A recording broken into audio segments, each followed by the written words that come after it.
বিয়াই এই যে আমি পাঙ্কাশ মাছ নিয়ে আইছি, আর এই যে আমার গাছের টাটকা লাউ আমি নিয়ে আইছি।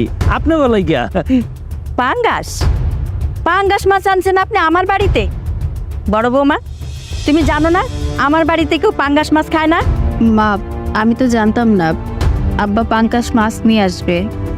আরে মা, আপনি যে কি বলেন, ওর বাবা কি আর আমার বাবার মতো হতে পারবে? এত বড় লোক। আবার নাকি রুই মাছ নিয়ে আসবে। তোর গায়ে পোশাক দেখলে তো বোঝা যায় এরকম পুরান পোশাকে কেউ কারো বাড়িতে বেড়াতে আসে। ছি, পাঙ্গাস মাছ যেন আমার বাড়ির মধ্যে না ঢুকে। বিয়াই আমি এই পাঙ্কাশ মাছটা খুব শখ করে আপনার বাড়িতে নিয়ে আইছি। এখন যদি আপনি এই মাছটা ঘরে না তোলেন তাহলে আমি এই পাঙ্কাশ মাছটা কি করব? কই যাইব? দাঁড়ান, আমি দেখাইতাছি কই যাইব। এই যে এই মাছটা এখন বিড়াল কুকুরে খাইব, বুঝতে পারছেন? বেশে চলেন, ঘরে চলেন। হ্যাঁ বাবা, চলো রুমে চলো। এসব ফকির মিসকিনের কাহিনী তোমার দেখতে হবে না, অনেক দূর থেকে আসছে। চলো ফ্রেশ হবা। বসে রাতে ঠান্ডা কিনবা